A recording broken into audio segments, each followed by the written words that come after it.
Okay ठीक है, तो in today's lecture we are going to do some special topics that are important from like MCQ point of view.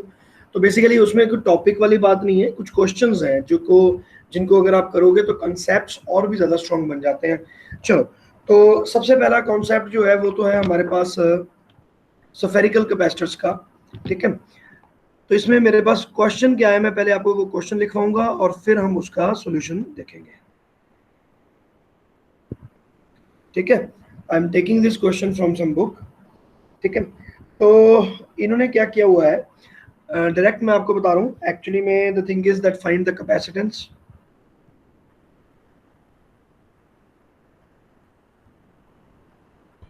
In following cases.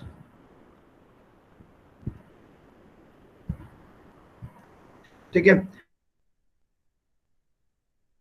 तो सबसे पहला case है जिसमें मेरे पास दो यहाँ पर कंसेंट्रिक स्फीयर्स हैं। ठीक है, और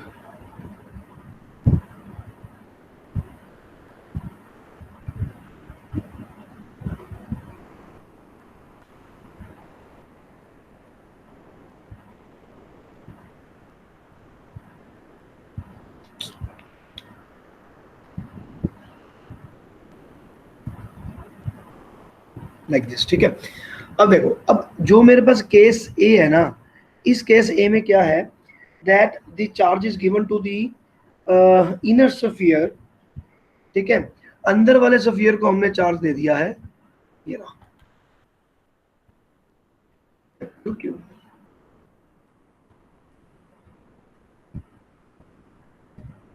तो अंदर वाले को उसको हमने कैपिटल क्यू चार्ज दे दिया, and the radius for this is small a, और जो बाहर है उसको आपने स्मॉल बी उसका रेडियस है। ठीक है, and the outer sphere is earth. तो यहाँ पर कंडीशन मेरी है कि आउटर स्फीयर इज अर्थ। ठीक है, और जो मेरा सेकंड केस आएगा उसमें मैं क्या करने वाला हूँ, इनर स्फीयर को अर्थ करने वाला हूँ।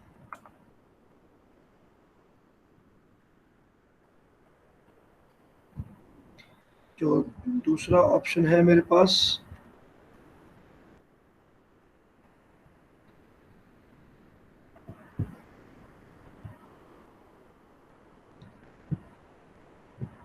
This is earth. ठीक है, और बाहर वाला जो स्फीयर है इसको मैंने चार्ज दे दिया, तो लेटर से इसको भी हमने प्लस क्यू चार्ज दे दिया। तो ऑब्वियसली ये आएगा तो अंदर, क्योंकि अंदर की तरफ इसको अट्रैक्शन होने लगेगी, तो इट विल कम इनसाइड। ठीक है, तो चार्ज आपके पास अंदर चला गया। तो यहाँ पर चार्ज हमने लिख दिया कैपिटल क्यू है, the radius of the bigger sphere is small b, और ये हमारे पास स्मॉल ए। तो ये हो गया मेरे पास बी ऑप्शन। और फिर एक मेरे पास सी भी है ना। व्हाट इज दैट, कि मैं इन दोनों को अलग अलग कर देता हूं। तो मैंने क्या किया, इन दोनों को मैंने अलग अलग कर दिया।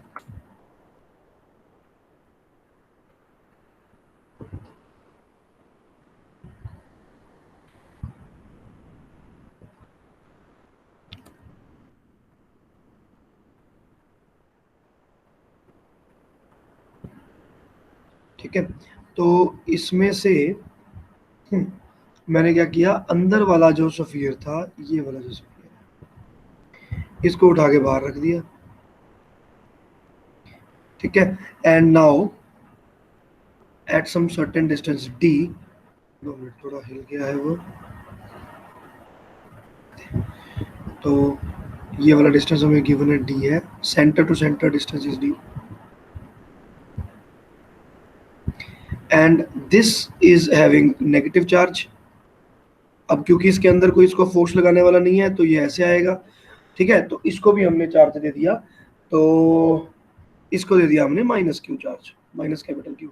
तो इसके पास माइनस कैपिटल क्यू चार्ज हो गया, वहां पे प्लस क्यू चार्ज हो गया। तो ये हमारे पास तीन ऑप्शंस हैं, और इन तीनों ऑप्शंस में हमें फाइंड करना है कि कैपेसिटी क्या है और किस सिस्टम की कितनी कैपेसिटी है। ठीक है, चलो जी, तो अब हम स्टार्ट करते हैं इसका सॉल्यूशन। ध्यान से देखेंगे सभी, ठीक है ना। सॉल्यूशन ए, हम पहले सबसे पहले ए पर कंसंट्रेट करते हैं। अब देखो आपने बेटा अर्थिंग कर दी। अब अर्थिंग करना ही अपने आप में एक बहुत बड़ी चालाकी है। अर्थिंग की तो उसके ऊपर आपका पोटेंशियल जीरो होगा। बेसिकली द कॉन्सेप्ट इज कि जहां पर अर्थिंग कर दी वहां पर total potential it has to be zero. तो हम कहेंगे earthed conductor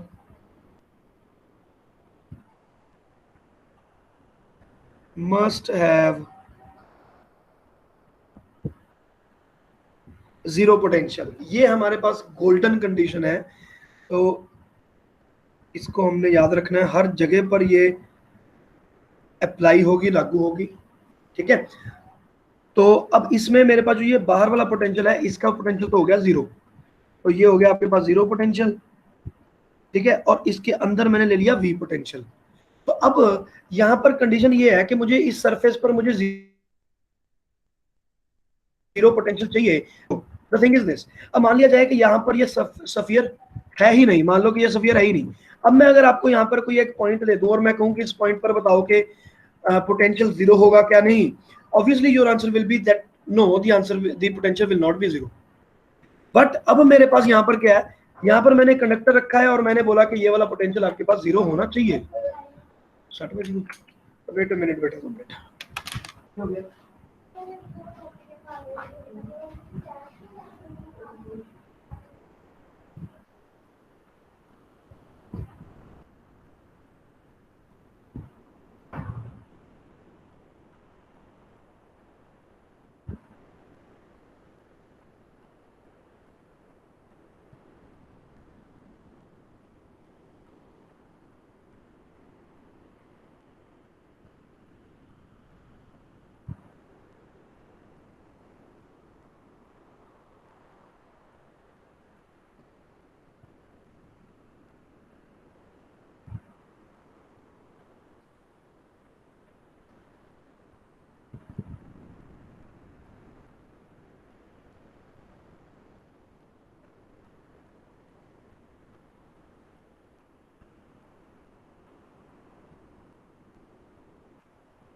हेलो,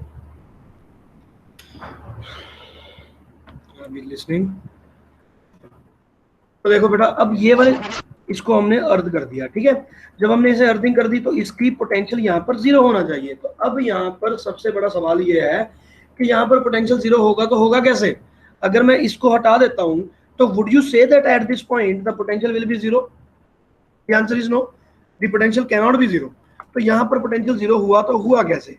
अब उसको जीरो करने के लिए इसके ऊपर एक्चुअली में क्या होगा, यहाँ से कुछ चार्ज फ्लो करेगा और इसके ऊपर चार्ज चढ़ जाएगा। तो यहां पर जब चार्ज आएगा तो negative charge will start flowing, एक तरह से नेगेटिव चार्ज विल फ्लो। उसके कारण इसका जो पोटेंशियल है, जो आउटर स्फीयर है, that has to be zero. तो let us see, first of all capacity हम बाद में फाइंड करेंगे, पहले हम ये फाइंड करते हैं कि इस पे चार्ज कितना इंडक्शन होगा। तो अभी तक तो हमें लगता था कि same to same q charge induction हो जाएगा, but now we will see कि वेदर इट इज ट्रू और रॉन्ग। ठीक है, चलो जी देखते हैं। तो पोटेंशियल आउटसाइड मैं देखना चाहता हूं, so the potential on the outside sphere, तो V2 लिख देता हूं मैं इसको। So what will be this, obviously ये जो मेरे पास पोटेंशियल आएगा ये दोनों के कारण आएगा, इसके कारण भी और इसके कारण भी। अब इसके कारण यहाँ पर पोटेंशियल कितना होगा वो हम आपको फॉर्मूला पहले ही बता चुके हैं जब हमने शेल्स किया था, कि अगर मेरे पास यहाँ पर कोई एक शेल है और उसके कारण मैं किसी r डिस्टेंस दूरी पर पोटेंशियल फाइंड करना चाहता हूँ यहाँ पे, and the charge is given to this, and at that time I have said कि जो हमारी shell है it will behave like a charge at the center। तो ये आपके पास डिस्टेंस r है, तो the potential at this point will be given by minus kq by r, minus को हम फिर से ड्रॉप कर देंगे, माइनस kq by r। तो ये इसका पोटेंशियल आना चाहिए। तो इसका मतलब ये हो गया कि अगर मैं ये वाली सरफेस पर देखूं जो कि b रेडियस है, तो मैं b रेडियस पर इसका पोटेंशियल फाइंड करता हूं because of the inner shell. तो पहले तो वो देख लेते हैं, तो वो आ जाएगा मेरे पास, अब मैं माइनस नहीं लिख रहा हूं, minus k q by r. Now r will be b, क्योंकि मुझे दूर वाला डिस्टेंस देखना था। तो ये हो गया मेरे पास पोटेंशियल जो इसका था। चलो अगर मैं नेगेटिव लगा भी दूं तो भी कोई गलती नहीं होगी। ठीक है, अब आप देखो, अब इसके ऊपर कोई ना कोई चार्ज आएगा, तो अर्थ की तरफ से कोई ना कोई यहाँ पर चार्ज आना तो था ही, तो ये वाला नेगेटिव चार्ज आएगा। सो let us say that there is a negative charge here. तो इसको एक नेगेटिव चार्ज यहाँ पर हमने दे दिया। ठीक है, एक नेगेटिव चार्ज आ गया। अगर ये नेगेटिव चार्ज यहाँ पर चला गया तो इसके कारण भी तो पोटेंशियल होगा। तो ये कौन सा होगा, potential at the surface of the shell. तो what is the potential at the surface of a shell, अगर मैं उसको देखूं तो वो मेरे पास आ जाएगा माइनस के, अब यहाँ पर कितना क्यू आया मुझे पता नहीं, तो I will write it small Q divided by the radius of the shell which is again b. This will be the total potential. तो मैं इसको ऐसा लिख देता हूं एक बार, ठीक है, और यहां पर लिखते हैं कि V2 will be equal to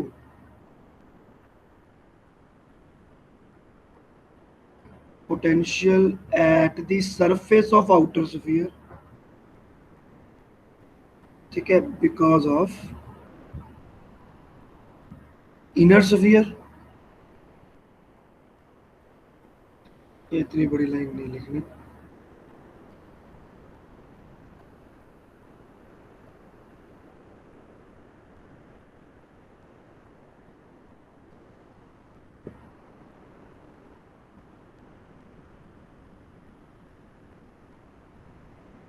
plus outer. तो हमने इन दोनों को ऐड कर दिया तो मेरे पास ये आ गया। Now the thing is that this potential we know is equal to zero. यहाँ पर गेम खेली जाती है बेटा, दिस इज द क्रक्स, कि जब आपने यहाँ पर इसकी अर्थिंग कर दी तो इसका पोटेंशियल आपने जीरो कर दिया, कंपल्सरीली बेसिस पर it is equal to zero. तो मैंने अब इसको इक्वल कर दिया। Now this should be equal to zero because it is earthed. अब हमने जब इसकी अर्थिंग कर दी तो ये इक्वल टू जीरो आना चाहिए, इसमें कोई डाउट नहीं है। तो हमने इसको इक्वल टू जीरो कर दिया, तो मेरे पास ये आ गया k capital q by p is, इसको प्लस ही कर देते हैं, k q by p is equal to zero. This implies that q will be equal to minus q. तो ये बेटा आपके पास एक बहुत ही तकड़ा एक कंक्लूजन आ गया कि वहां पर इंडक्शन तो होगा, लेकिन इंडक्शन कितना होगा, इंडक्शन हमारे पास ये होगा। अब देखो, अदरवाइज भी अगर मैं बात करूं कि भाई मैं अर्थिंग करूं ही नहीं किसी की, तो दोनों चार्जेस बन जाएंगे और वो इक्वल एंड अपोजिट चार्जेस आएंगे, जैसा कि हमने नॉर्मल तरीके में हम करते हैं, उसमें कोई डाउट नहीं है। लेकिन क्योंकि यहाँ पर हमने अर्थिंग किया है तो इसलिए यहाँ पर हमारे पास प्रॉब्लम आएगी। तो ये चीज मेरे पास बन गई। Now q is equal to minus Q.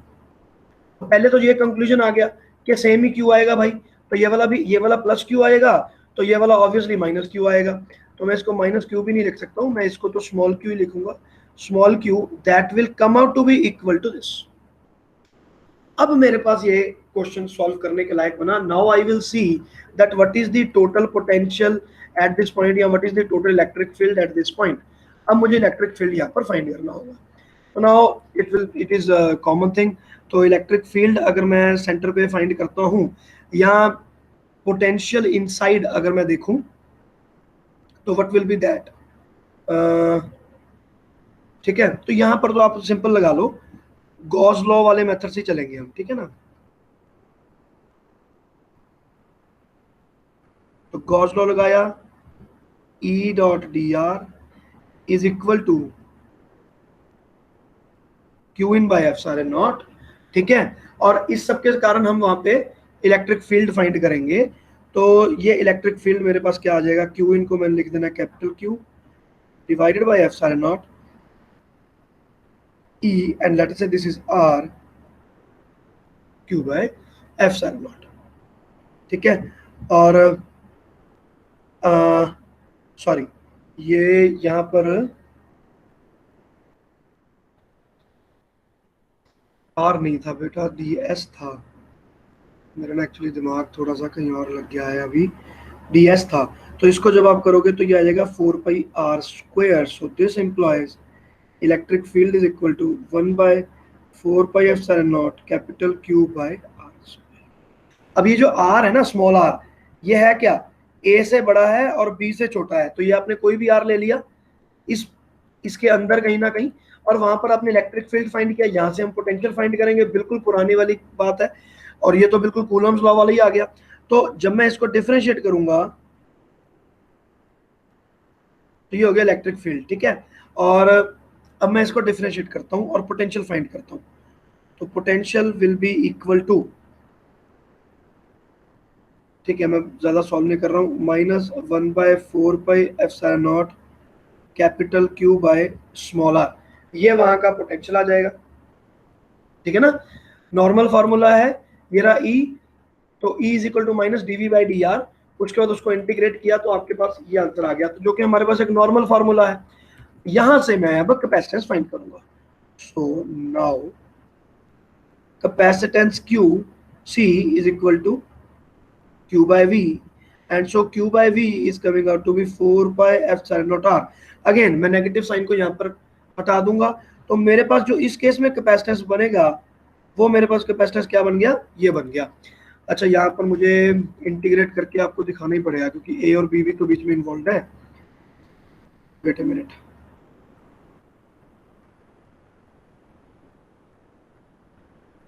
E, so we know that E is equal to minus dV by dr, so dV is equal to K capital Q 1 by R square dot dr। इसका integral करूंगा A to B, so this will be the right thing। अब देखते हैं क्या आएगा। तो ये आ गया माइनस के इंटू क्यू, और यहाँ पर जब इंटीग्रेट करूंगा तो देखो बेटा क्या आएगा। तो A वाली जो शेल है इसका तो पोटेंशियल है मेरे पास V है, और जो B पर है शेल उसका मेरे पास पोटेंशियल क्या है, 0 है, क्योंकि वो अर्थिंग की हुई थी, तो ये 0 आ गया। तो माइनस के क्यू, और यहाँ पर मेरे पास बनेगा -1/r A एंड B, और ये बन गया -V is equal to -KQ -1/B minus of -1/A। This will be the complete thing. तो ये वाले माइनस को ये वाले माइनस से मैंने हटाया। Potential is equal to K into q into, तो ये यहाँ पर ये तो प्लस हो जाएगा, तो +1/A -1/B, तो ये आ गया B minus A divided by AB। और अब मैं यहाँ पर कैपेसिटेंस का फॉर्मूला लगाऊंगा। तो capacitance is V divided by Q divided by V। तो Q divided by V will be 4 pi epsilon naught AB divided by P minus A। तो ये बिल्कुल टिपिकल वही चीज होगी जो हमने स्फेरिकल कैपेसिटर्स में किया था, ठीक है। लेकिन स्फेरिकल कैपेसिटर्स में जब हमने पहले सॉल्व किया था, तो उस वक्त तो हमने कंडीशन ही ले ली थी कि इसको हमने माइनस चार्ज दे दिया था, -Q। तो सेम टू सेम चार्ज हमने अपनी मर्जी से ही दे दिया था, अर्थिंग का उसमें कोई प्रॉब्लम ही नहीं था। तो जिसके कारण हमने ये वाली चीज तब नहीं आई, लेकिन अब आ गई। तो अब भी मेरे पास फॉर्मूला वही बन रहा है, 4 pi epsilon naught A B divided by B minus A. तो ये आपके पास बन गया। ठीक है जी। तो ये तो कैपेसिटेंस आपका नॉर्मल हो गया। तो बेटा अब आपने याद रखना है कि बाहर वाली जो सरफेस है उसके कारण अंदर कोई पोटेंशियल कास्ट ना हो। अब सिंपल बात है, इसका जो पोटेंशियल ही जीरो है, तो अंदर में अगर मैं किसी पॉइंट पर पोटेंशियल लूंगा भी तो वो ऐसे ही निकलेगा, सिंपल बातों में निकलेगा, तो वो यही आएगा मेरे पास पोटेंशियल। ठीक है ना। तो इसके कारण तो पोटेंशियल मेरे पास जीरो ऐड हो रहा है, because the net potential of this is zero. तो अब अगर मैं जाता हूं पॉइंट नंबर बी की तरफ के इनर मेरा जीरो है, तो पहले तो मुझे फाइंड करना होगा कि इसके ऊपर चार्ज कितना जाएगा। ठीक है। तो now what we will do, अब देखो, अब चलते हैं हम केस बी की तरफ। बेटा केस ए में कोई प्रॉब्लम पूछ लो। यस सर, से बी किसका रेडियस है? बी आउटर आउटर स्फीयर का बेटा, ये रहा बी। बी आउटर स्फीयर का, ए इनर स्फीयर का। मैंने सिर्फ लिखा नहीं है इसको, ऐसे ऐसे लिख देते हैं। ठीक है। अब हो गया क्लियर, ए और बी। और small r is any radius more than a less than b, उसके बीच में कहीं ना कहीं लाई करेगा। तो इस केस में भी मैंने यहाँ पर देखो ए लिख दिया, मतलब ये इनर का ए रेडियस है, बी यहाँ पर लिख दिया, तो बाहर वाले स्फीयर का रेडियस बी है। Okay.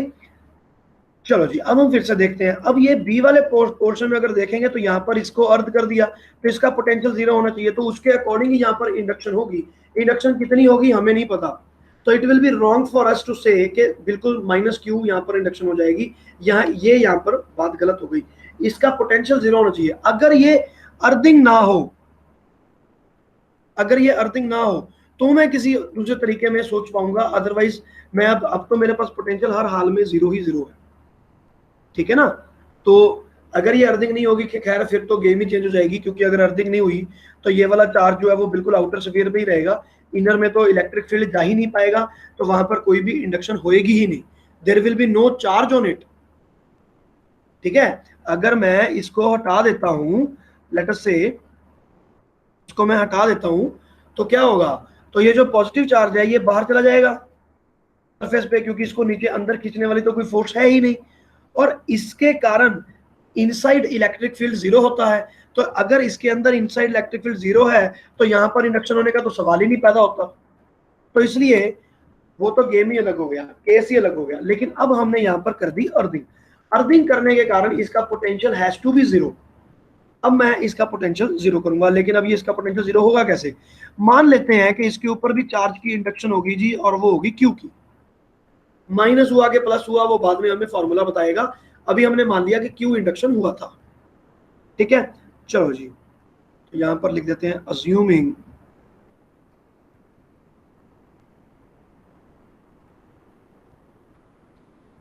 That q charge flows from अर्थ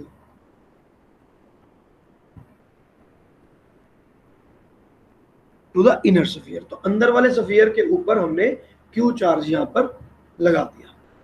ठीक है, मान लिया कि अजम्पशन है, लेकिन हम ये जानते हैं क्योंकि ये अर्थ है तो the potential of this should B zero.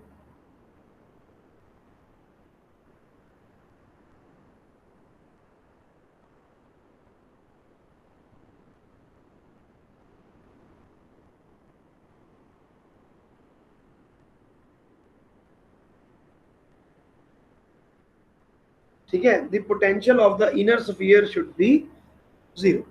तो अब ये हमारे पास पोटेंशियल जीरो होना चाहिए। तो अब हम इनका पोटेंशियल फाइंड करेंगे। अगेन यही वाला मेथड हम फॉलो करेंगे, पोटेंशियल दोनों के कारण हम फाइंड करेंगे यहाँ पे। तो पहले तो हो गया आउटर वाले कारण, और इसका तो सरफेस का ही आएगा, तो इसका इसकी सरफेस का आएगा। अब यहाँ पर आपने ध्यान देना है, ठीक है ना। सुनाओ, the total potential on inner surface will be the potential because of the inner sphere plus the potential because of the outer sphere. तो इनर स्फीयर वाला अगर मैं देखूं तो माइनस क्यू और k q divided by r, r इसका कितना लेंगे ए, तो this will be the potential on the surface of the inner surface because of the inner sphere. अब मैं बाहर वाले स्फीयर के कारण देखता हूं कि अंदर क्या होगा। तो ये हमने इलेक्ट्रोस्टैटिक चैप्टर में पढ़ा था कि अगर हम एक शेल ले लें जो कि अंदर से खाली है और उसको ऊपर से चार्ज दे दे तो इनसाइड इलेक्ट्रिक फील्ड तो जीरो होता है लेकिन पोटेंशियल जीरो नहीं होता। पोटेंशियल किसके बराबर होता है? It is equal to the potential at the surface of the sphere. तो बड़े स्फीयर की सरफेस पर जो पोटेंशियल होगा वही उसके अंदर में होगा। तो वो हमारे पास कितना होगा, अब हम वो देखते हैं। So that will B minus के, और मैंने चार्ज दिया उसको क्यू, लेकिन इसका रेडियस है मेरे पास B. So this will be the second potential.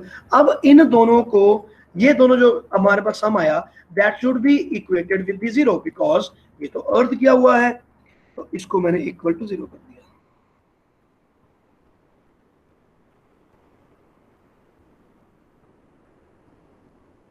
Earthing के कारण ये इक्वल टू जीरो हो गया, और इसको अगर मैं सॉल्व करूंगा तो मेरे पास आ जाएगा स्मॉल क्यू की वैल्यू, और स्मॉल क्यू को मैं फाइंड करना है, तो minus k q by a will be equal to plus capital q by b. K से के कट गया, तो small q is coming out to be minus of a by B into capital Q.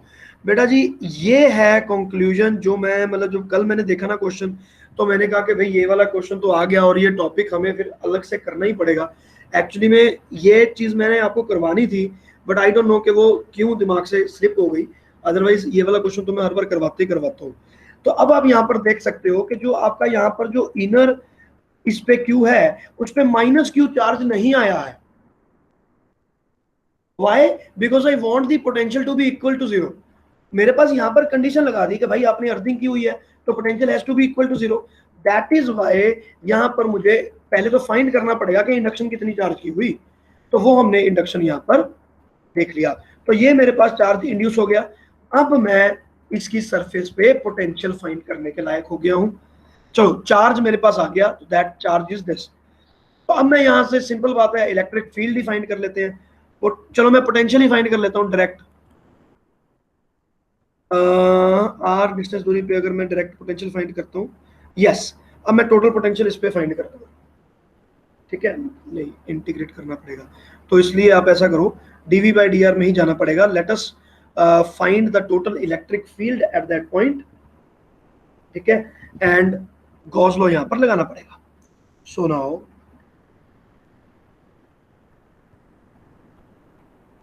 Electric field intensity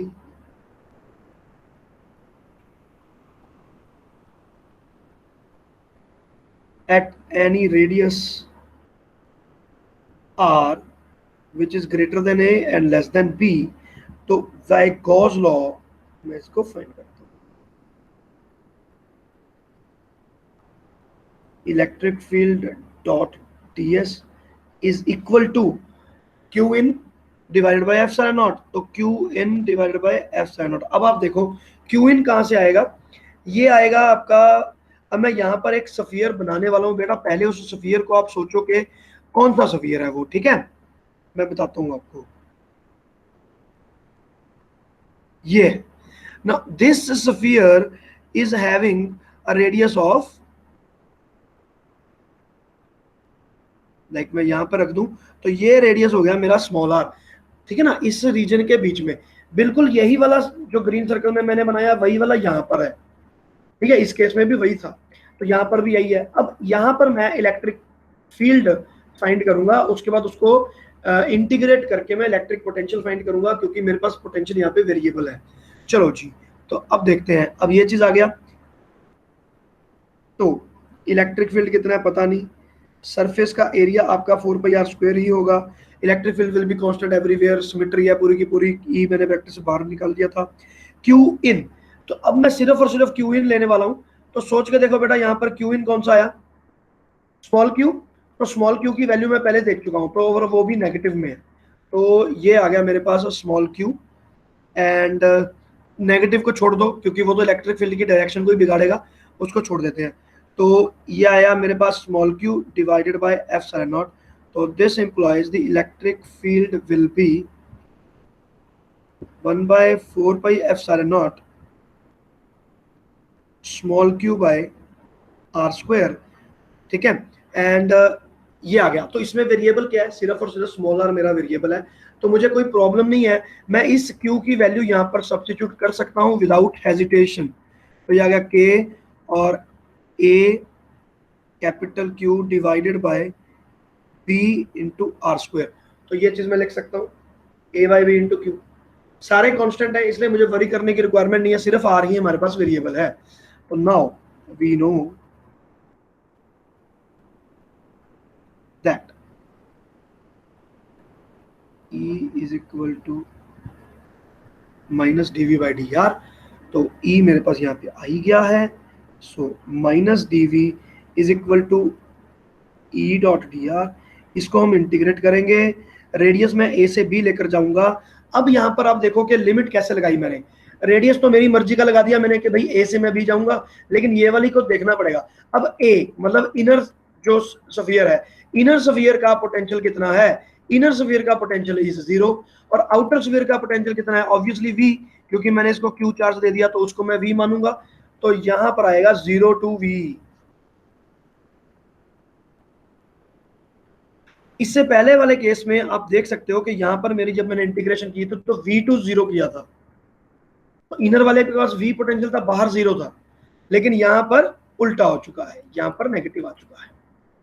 ठीक है जी। अच्छा, अब अगर इसमें direct negative sign तो हम ले ही रहे हैं, तो यहाँ पर भी मुझे नेगेटिव साइन ले ही लेना चाहिए, क्योंकि क्यू मेरे पास नेगेटिव आ रहा है, तो चलो मैं माइनस ले ही लेता हूँ फिर।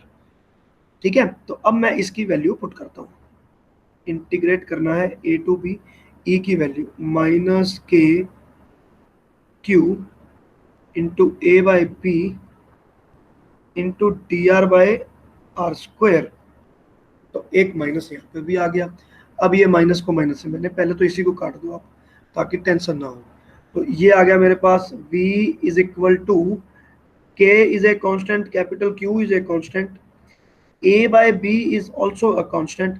अब इसको जब मैं इंटीग्रेट करूंगा तो ये आएगा minus 1 by r a to b. अब देखते हैं मेरे पास क्या आ रहा है।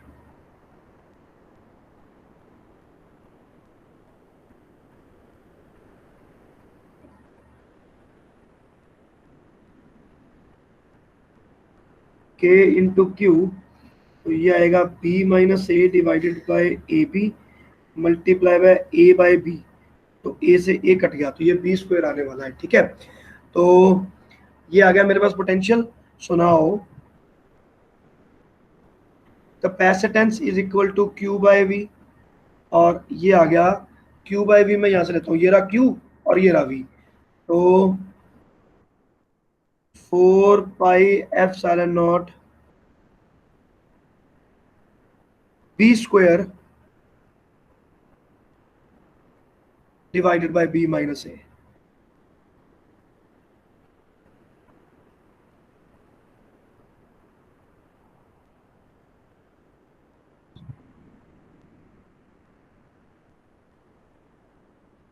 So this is the capacitance for our second body, exactly same। ये है हमारे पास कैपेसिटेंस सेकंड बॉडी का। ठीक है, और ऊपर वाले का जो था, नहीं सेम नहीं, डिफरेंट, सॉरी। तो ये आ गया आपके पास completely different.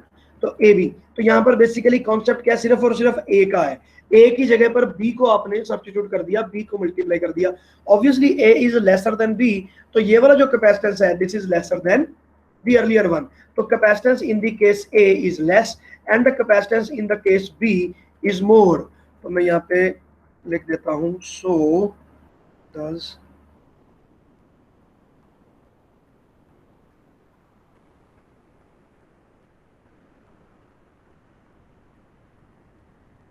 in case B is more than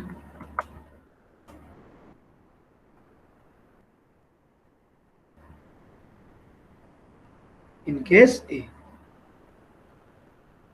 ठीक है जी, तो ये आपके पास बड़ा है। तो सेकंड केस का जो सी है, एक्चुअली में B divided by A times है, B divided by A times है C1। तो इसको आपने याद रखना, b बाय ए इंटू C1। तो जो आपका नॉर्मल कैपेसिटेंस होता है उसको b बाय ए से मल्टीप्लाई करना पड़ेगा, तो आपके पास इनका कैपेसिटेंस आएगा। तो अब ये कैपेसिटेंस आ गया आपके पास डिफरेंट। तो अब आप देखोगे जो आपका क्वेश्चन था जो अटक रहा था उसमें क्या आएगा, ये वाला सी आ जाएगा और एक दूसरा सी आ जाएगा। And what he was asking कि दोनों में डिफरेंस क्या है, तो उनको माइनस कर दो एलसीएम लेके, और जो भी चीज आ जाएगी that will be your answer. ठीक है, so this was the basic concept behind these two questions कि भाई यहाँ पर आपने अर्थिंग करने का कॉन्सेप्ट क्या है। अगर आप अर्थिंग ना करो तो भी तो इंडक्शन हो जाएगी, बिल्कुल सही बात है, इंडक्शन हो जाएगी, लेकिन यहाँ पर इनको पोटेंशियल स्पेसिफिकली हमने जीरो कर दिया, तो इसलिए इंडक्शन का सवाल नहीं है, इसका सवाल है।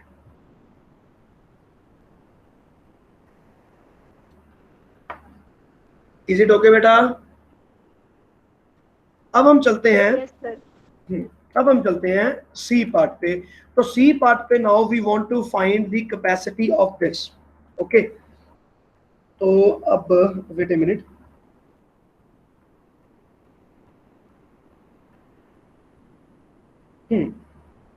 ठीक है जी, ठीक है। तो अब हम यहाँ फाइंड करना चाहते हैं यहाँ पर भाई इसका क्या कैपेसिटेंस होगा। तो ऐसी बॉडीज होती हैं या ऐसा जो सिस्टम आता है ना वो बहुत ज्यादा यूनिफॉर्म, अब इसका यूनिफॉर्म इलेक्ट्रिक फील्ड तो है नहीं, तो जिसके कारण we don't really want to get into that trouble. ठीक है, तो हम क्या करेंगे, हम इसमें एक पॉइंट मान के चलते हैं, जैसे हमने यहाँ पर आर डिस्टेंस माना, तो यहाँ पर भी मैं एक आर डिस्टेंस मानूंगा, लेकिन मैं मानूंगा उसको सेंट्रोइडल एक्सिस के ऊपर ही। तो मान लो कि आपके पास यहाँ पर एक मेरे पास पॉइंट हमने मान लिया, और जिसका डिस्टेंस आप किसी एक जगह से आर डिस्टेंस मान लो, चलो पॉजिटिव से हम आर मान के चलेंगे। सो लेट अस से ये वाला डिस्टेंस इज आर। हाँ, तो ये डिस्टेंस था डी, तो ये वाला मेरे पास टोटल डिस्टेंस बन जाएगा डी माइनस आर। ठीक है, तो ये हो जाएगा इसके सेंटर का और इसका डी माइनस आर, और इसका हो जाएगा आर। तो now we will find what is the total potential at this point. हमें तो पोटेंशियल फाइंड करना है, तो इलेक्ट्रिक फील्ड फाइंड करने की रिक्वायरमेंट नहीं थी, लेकिन यहाँ पर थी, क्योंकि हमें पहले इलेक्ट्रिक फील्ड फाइंड करके इंटीग्रेट करना था, तो यहाँ पर हमें इंटीग्रेट करने की रिक्वायरमेंट तो है नहीं, क्योंकि जो मेरे पास पॉइंट है स्फीयर के बाहर है, तो उसमें मुझे इंटीग्रेट करने की रिक्वायरमेंट नहीं है, because the complete sphere will be treated as a point charge. तो इसलिए मैं यहाँ पर पहले टोटल पोटेंशियल फाइंड कर लेता हूँ, और फिर मैं उसको Q is equal to C V formula लगा के सी फाइंड कर लूंगा, दैट्स इट। चलो जी, तो देखते हैं।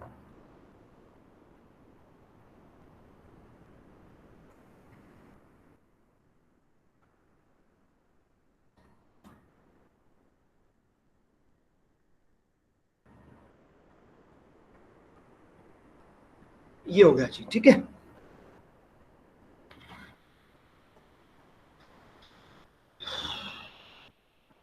This is C. So now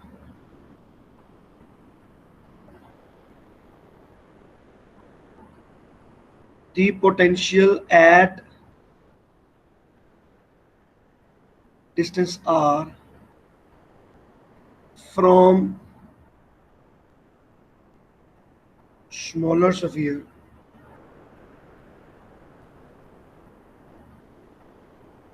will be, now there is no need of integration.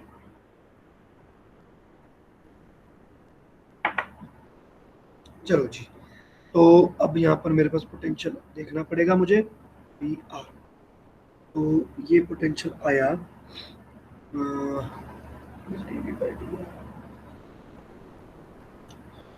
चलो हम ऐसा करते हैं, इसको सेंटर पे कर रहे हैं ना, वैसे तो डायरेक्ट भी कर सकते हैं, बट एनीवेज चलो थोड़ा सा जैसे बुक में किया उसको इसको उसी तरीके से करने की कोशिश करेंगे, थोड़ा कम्बरसम है, दैट इज वाई। पहले हम इलेक्ट्रिक फील्ड फाइंड करते हैं, फिर उसको इंटीग्रेट कर लेंगे, और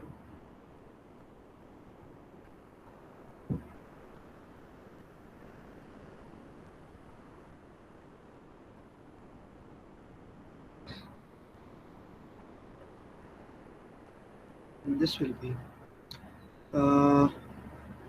पॉजिटिव के कारण आएगा k q by r square plus k, और इसको दे रखा है minus q divided by r minus d, sorry d minus r, की स्क्वायर। ठीक है, तो अब इसको हम देख लेते हैं। तो ये बन जाएगा k इंटू क्यू, कॉमन ले लिया, 1/r² minus 1/d minus r²। Okay, तो नाउ अब ये r का मेरा वेरिएबल बन गया, r पे वेरी कर रहा है, ठीक है। फिर अब हम e को करेंगे माइनस dv/dr।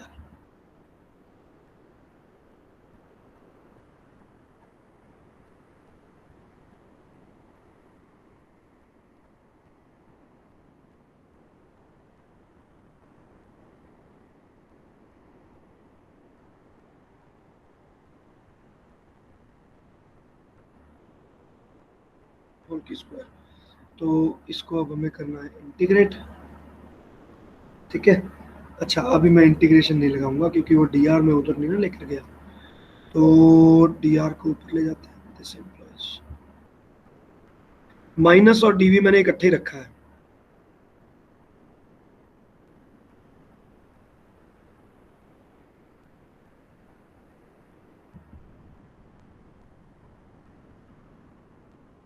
डॉट dr, ठीक है। और r will very from inside में जाना है, तो मैं a टू b चला जाऊंगा, ठीक है। देखो फिर से a टू b आ जाएगा। a टू b मतलब यहाँ से r वेरी होगा। r कहाँ से वेरी हो रहा है? इसके सेंटर से, तो सेंटर से a तक और उसके बाद यहाँ तक। लेकिन ये हमारे पास b नहीं है, सॉरी, d माइनस बी, तो that has to be taken as d minus b, not b।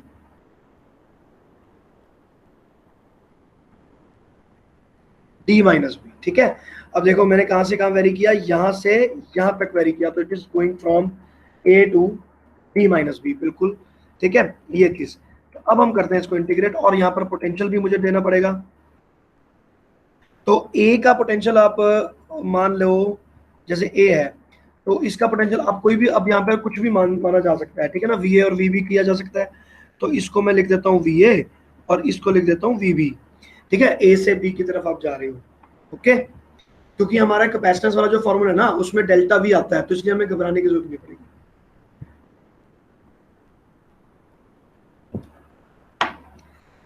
अब इसका इंटीग्रेशन कैसे करना है, ये चीज सोचनी पड़ेगी।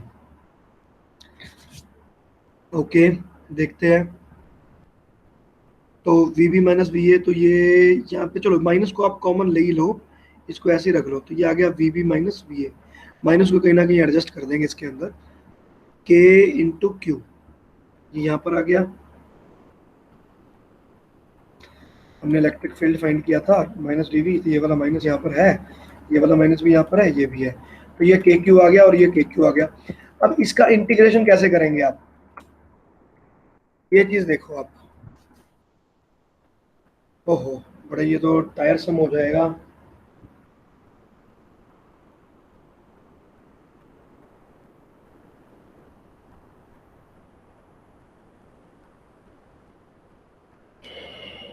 ओके, चलो, तो इसमें क्या करते हैं, देखो सबसे पहले तो मेरे पास जो ये 1/r² है, इसका इंटीग्रेट कर देते हैं।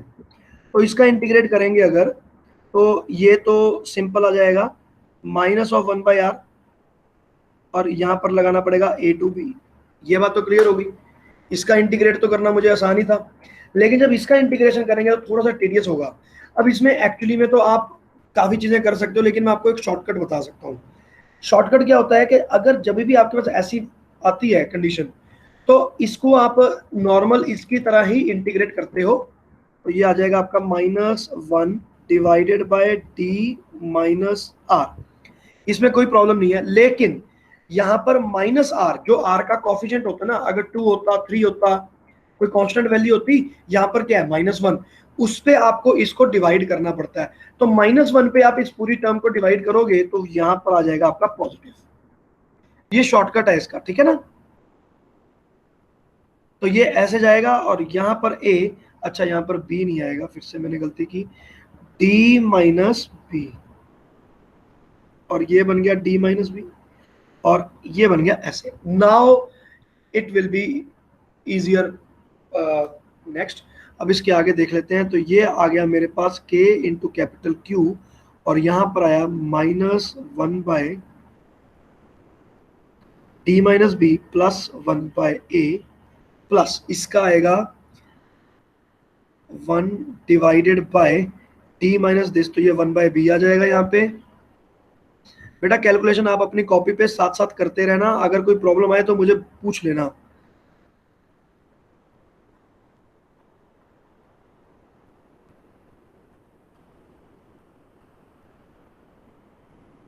ये आएगी देखो आप, minus D minus B D minus A, ठीक है, ये दोनों माइनस आ जाएंगे, प्लस ए प्लस बी, बिल्कुल सही आ रहा है, ठीक है, जैसा हमारी बुक में है 100% करेक्ट, ठीक है। So this is like this, और ये वाले माइनस को मैं अब इसके अंदर ही ले जाता हूँ, तो ये minus v a minus v b बन गया, तो ये डेल्टा वी बन गया। एनीवेज हमें फर्क नहीं पड़ रहा, डेल्टा वी और ये क्यू, ये आपके पास पूरी की पूरी इक्वेशन आ गई। इसको हमें सॉल्व करने की रिक्वायरमेंट नहीं है फिलहाल, इसके ऊपर कंडीशंस लगाई हैं now. So this is coming out to be, इसका एलसीएम लेना पड़ेगा, इसलिए मैं इसको अभी खराब नहीं कर रहा हूँ, इसको ऐसे ही रख रहा हूँ।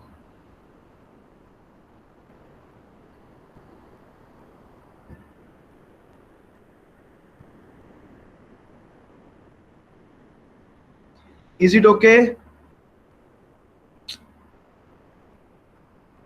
Yes sir. बेटा जी समझ में आ गया, ठीक है। अब मैं यहाँ पर एक कंडीशन लगा रहा हूँ कि हमारे पास जो ये डिस्टेंस है ये बहुत ज़्यादा बड़ा है कंपेरेटिव टू ए और बी, ओके भाई, दो सफियर हैं वो काफ़ी दूर दूर है। अगर मैं ये कंडीशन को लगा दूं तो यहाँ से मैं ए को मैं निगलेक्ट कर सकता हूँ, तो मेरे पास ये सारी की सारी इक्वेशन बन जाएगी, delta V is equal to K into Q 1/a plus 1/b minus twice of 1/d। A और बी मैंने निगलेक्ट कर दिया, यहाँ पे डी माइनस ए को डी लिख दिया, डी माइनस बी को भी डी लिख दिया, तो ये चीज बन गई। यहां से मैं डायरेक्ट कैपेसिटेंस पर जा सकता हूं। So the capacitance C that is delta Q divided by delta V, that will be given by 4πε0 divided bye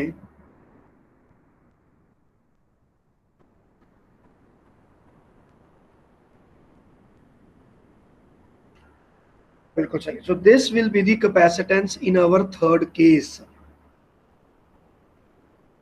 ठीक है, तो ये हो गया आपका C3। हाँ जी बच्चों जी, बात क्लियर हो गई?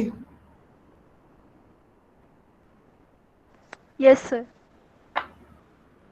ठीक है। So this is how we find the things, ठीक है। और ये मतलब लाइक एमसीक्यू लेवल पे अगर आप जाओगे तो ये बहुत ज्यादा इंपॉर्टेंट हो जाती है चीज, अगर आप हायर लेवल पर मुश्किल क्वेश्चंस की तरफ जाना चाहते हो तो, बिकॉज ये आपको एक सर्टेन पैटर्न आपको सिखाने की कोशिश कर रहा है कि आपको करना कैसे है। पहले हमें इलेक्ट्रिक फील्ड फाइंड करना है, खैर कैपेसिटेंस तो हमने एवरी टाइम ऐसे ही फाइंड किया था, पैरेलल प्लेट कैपेसिटेंस भी हमने ऐसे किया था, पहले इलेक्ट्रिक फील्ड फाइंड किया, फिर is equal to minus d v by d r रख दिया, स्फेरिकल कैपेसिटर सिलेंड्रिकल कैपेसिटर सारे के सारे हमने ऐसे किए। तो यहाँ पर भी हमने कैपेसिटेंस फाइंड किया है 3 डिफरेंट सिस्टम्स का।